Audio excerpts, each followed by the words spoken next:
talk about some of those survival rules that begin to develop based on our trauma. A little girl who's in an experience of being harmed has to try to make sense of the thing that has happened.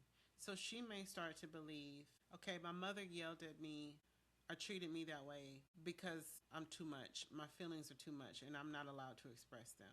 Okay, no one gave me the clothes that I needed or the money that I needed or the resources that I needed because I'm unimportant. I'm not valuable. I'm worthless. I have to make myself small because there's not enough space. My mother is too completely overwhelmed. She has too much shit going on for there to be emotional space for me. So I have to make myself small. So that's a rule. So we develop these rules of like, I'm too much. I don't matter. I'm dirty. I'm stupid. I'm a burden. I'm not important enough to be protected. I'll always be alone.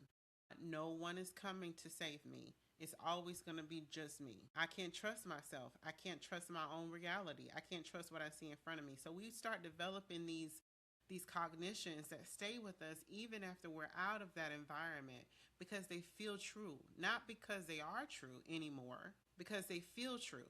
It's the belief system that we told ourselves in order to gain more control and to survive the circumstances that we were in. I'm going to give an example to bring this all together. Sexual abuse is one of the things that I work in the most, even though I work in all types of childhood trauma.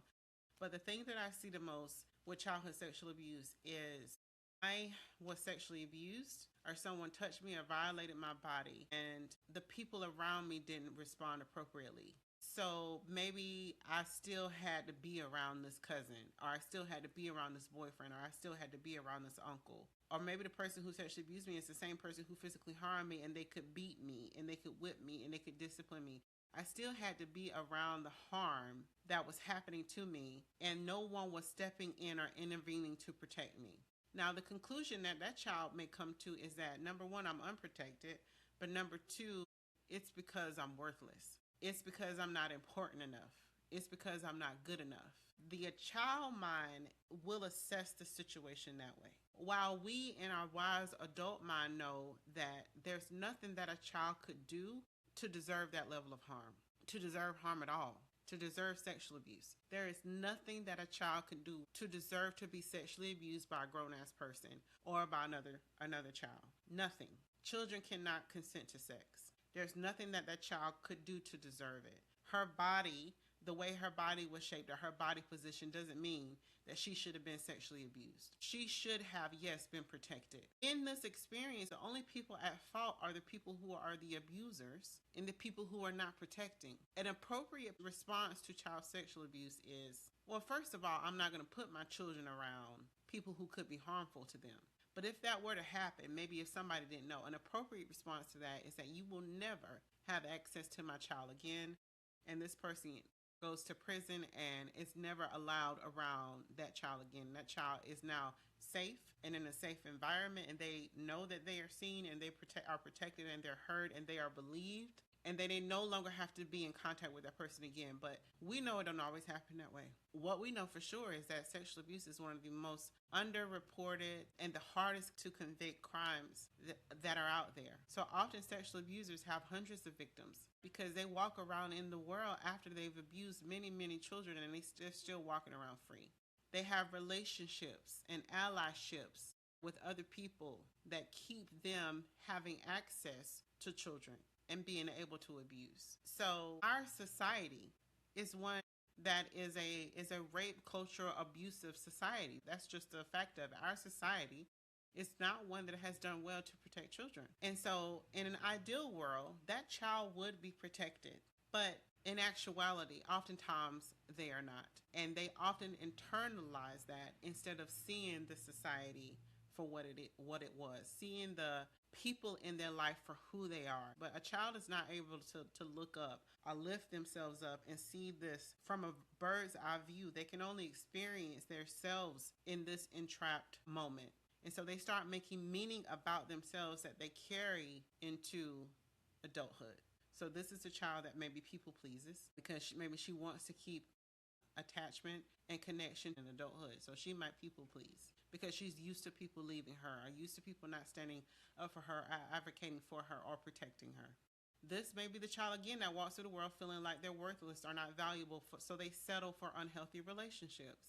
They find themselves in abusive relationships. They found themselves with emotionally unavailable people because they may feel like this is the only thing that I can get is a relationship that's like distant like that. Like at an early age, if you experience child sexual abuse by somebody who was closest to you, your nervous system begins to associate like love and attention with harm. And so maybe you feel like, well, this is the best that I can get because it's all I've known. All I've known is our relationships, our love that was associated with somebody harming me or using me or something that was transactional where I had to give something to get something. So that's all I know. And so in adulthood, that looks like maybe an emotionally unavailable partner, a transactional type relationship, constantly feeling indebted to sex, wanting to say no, but feeling like you have to say yes, like the push and pull type of relationship where you're always kind of hoping for and longing for and wanting attention, the feeling or fear of always being abandoned and unprotected, feeling that somebody's going to leave you as you if you show up expressing your needs or show up as your true self, like this anxious type of attachment. So these are just a few ways that trauma still shows up in your body, even if it happened when you were 6 years old. So those meanings that you made about yourself because of the trauma that happened, they became beliefs. So much so that you believe them 100%. Nothing could tell you that they're not true. Nobody could probably tell you that you're not going to be alone forever or that you have to stay in this relationship or that it gets better than this. No one can tell you that maybe you're beautiful or that you're worthy or that you're important because you've believed these things for so long that they become your survival rules and then they've become your identity, and you might not even be making the connection that is rooted in trauma. Your body has spent years practicing the negative beliefs and the body sensations that came from your traumatic experience. Your body has spent years practicing your trauma responses and the thoughts that you think about yourself based on your traumas. So much so that you believe them now. And they came along with you for the ride into adulthood, into every relationship that you have with anybody else. It came into your workspaces. It's come into your relationship with your children. And it's come into your relationship, most importantly, with yourself.